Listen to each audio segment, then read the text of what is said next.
Sveicināti! Mēs šodien ar jums esam Latvijas Dianētikas centrā, un pie mums ciemos šodien ir Guna. Sveika, Guna! Sveika, Kristīna! Man ir tāds jautājums. Guna, tu mācies Latvijas Dianētikas centrā, un diezgan bieži es varu tevi te satikt. Jā, tā ir. Tu vari lūdzu izstāstīt mūsu skatītājiem, kādas tev vispār ir izmaiņas? Tā, kad tu nāc uz šejieni, kaut ko saņēmi, vai tu redzi kaut kādas tādas izmaiņas savā dzīvē? Jā, varētu teikt noteikti un viennozīmīgi, ka jā, izmaiņas ir, un es nāku uz Dianētikas centru un mācos diezgan daudz, jo man patīk šie materiāli, ko es te iegūstu.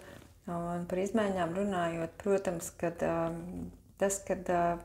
tu vairāk sāc domāt, tu sāc analizēt savu dzīvi, tu saproti, ka pēc lietas notiek tā un ir savādāk. Ja salīdzinu, piemēram, ar citiem cilvēkiem, tad tu spēj pieņemt lēmumus ātrāk un racionālāk, nevis, teiksim, aplinkus ejot kaut kādas, domājot, teiksim, braukt no Rīgas uz Jelgavu pa tiešo vai caur Maskavu, piemēram, jā. Vienkārši mēs pieņemam lēmumu un izdaram. Tas man, teiksim, šobrīd mācoties un apgūstot un zinot šo grāmatu, kur ir izlasītu pēc viņas materiāliem sagatavotie mācību materiāli, tas viss palīdz pieņemt pareizākos lēmumus un racionālākos lēmumus ātrāk un veiksmīgāk, lai sasniegtu sev vajadzīgo mērķi un rezultātu. Tas ir viennozīmīgi. Tā tas ir, un to es tiešām varu pateikt, kad šeit mācoties to var iegūt. Forši. Paldies tev par atklāsmi. Ir varbūt arī tavā dzīvē tā, ka citi cilvēki redz, ka tev ir kaut kādas izmaiņas. Piemēram, viņi varbūt tev prasa, Klau, Guna, ko tu dari? Es redzu, ka tev ir šis, tā kā labāks vai nekā man, vai tu esi kaut kāda savādāka. Bija tev kaut kā dzīvē, ka tev kādi citi cilvēki saka, Klau, tu esi kaut kāda palikusi cita vai labāka? Es domāju, tā konkrēti teikt, ka tu esi savādāka, man nav bijis, bet tas, ka, teiksim, man vairāk nāk un vairāk prasa padomu, man ir vairāk cilvēki, kas tā kā vēršās pie manis pēc padoma, lai es palīdzu pieņemt kaut kādu lēmumu. Jā. Un tas, kad arī, teiksim, darba lietas vai arī savas, man ir noturīgāks tas efekts, jā, kad tu strādā, tāpēc es pieņēmu kaut kādu lēmumu, pareizo lēmumu. Tas strādā, tas darbojās, jā, ilgtermiņā, nevis tikai uz brīdi, kad ir kaut kas noticis, bet ilgtermiņā, ka šis process turpinās, jā. Super, ļoti labi. Vēl ir tāds jautājums. Es zinu, ka tu esi pēc izglītības ārsts. Man pārši. Tu vari arī pateikt no šīta viedokļa vai no tavam zināšanam, vispār kā tu to redzi, un tagad apgūstot to grāmatu Dianētika, vai tu redzi to, kā mēdz tas zināšanas palīdz kopt vai turēt savu ķermeni kaut kādā labākā kvalitātē? Vai šitais viņš kaut kā ietekmē zināšanas par dianētiku un tīri tava ķermeņa, mūsu ķermeņa stāvokli? Es domāju, ka viennozīmīgi, ka palīdz, jo kurā gadījumā, ja tev ir skaidra situācija un skaidra izpratne par lietām, tad tas jau arī ķermenim ir labāk. Tos ķermenis tad nav saspringts, jā. Un ja tev nav saspringums, tad jau arī tev ir vieglāk dzīvot un tev nekas nepieķerās un nav stresa. Nav stresa un līdz ar to arī imunitāte strādā forši un nav nekādas vīrusu saslimšanas. Tas ir viens. Otrs, teiksim, kā ārsts, man kā ārstam vai mācoties, jā, man arī bija tā, kāpēc vienam pielīp tas vīrus, otram nepielīp, jā, un kāpēc viens varbūt slimo, otrs varbūt neslimo.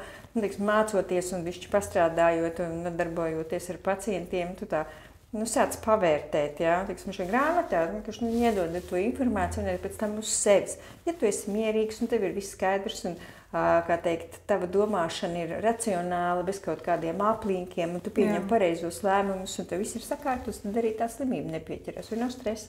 Principā visu slimību pamatā ir stress un tā saucamais psihosomatiskās slimšanas. Jā, to es arī dzirdēju, jā, jo es arī mācījos pati par psiholoģiju, ja, un tur arī bija tā, ka 98 vai 97% no visām slimībām viņi nāk no galvas. Tā kā saka, tā kā psihosomatika. Jā, tieši tā.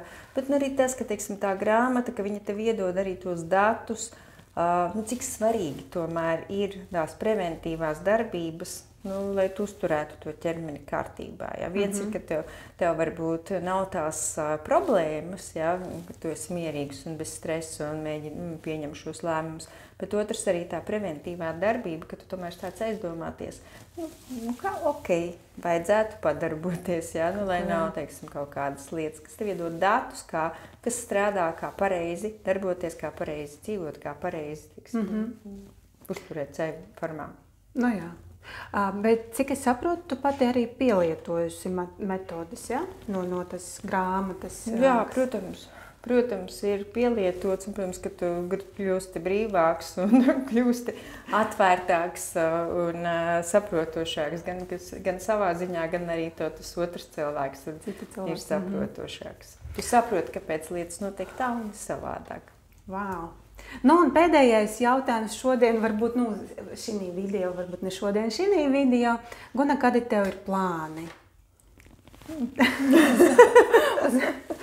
uz nākotni. Ir tev kādi plāni saistība vispār? Zin kā, jo tagad ļoti bieži mēs dzirdam visādas tādas, apkārt ir tāda, tādas informācijas daudz nepārāk labas, vai tur kaut kādas jauni cilvēki, viņi visu laiku domā, kā pareizāk darīt, ko darīt, jā, vai kā tur pelnīt, vai kā, bet par nākotni runājot, tev ir kaut kādi plāni, tu skaties uz nākotni varbūt?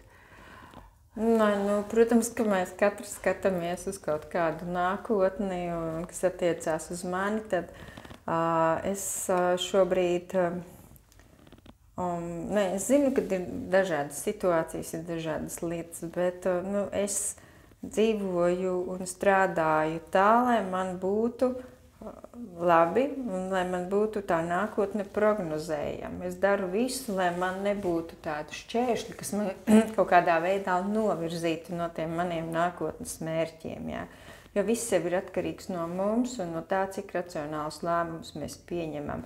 Mēs varam, protams, paļauties kaut kādiem apkārtējiem spiedienam un apkārtējiem stresam, bet svarīgākais ir saglabāt tomēr mieru un racionāli pieņemt šos lēmumus un izvērtēt to situāciju. Jā.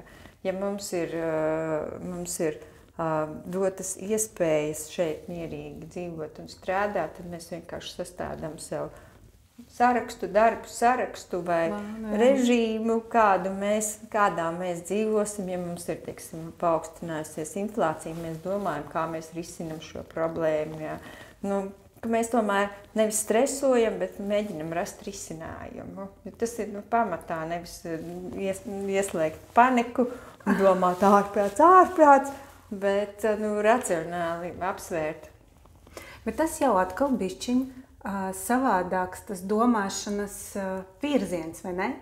Bet, protams, jā, un es domāju, ka tas domāšanas virzienu man arī iedod šīs zināšanas, ko es apgūstu gan šeit, gan izlasot grāmatu, gan mācoties pēc šīs grāmatas veidotajiem materiāliem, ka tas ir tie, kā teikt, zinātne, kas tev pārbaudītas metodas, kas strādā, kas darbojās, kas tevi ved uz šo rezultātu. Jā. Nevis kaut kāda pakļaušanās kaut kam, bet tieši mērķtiecīgs darbs, mērķtiecība virzība un domas par saulē nogājušo nākotni.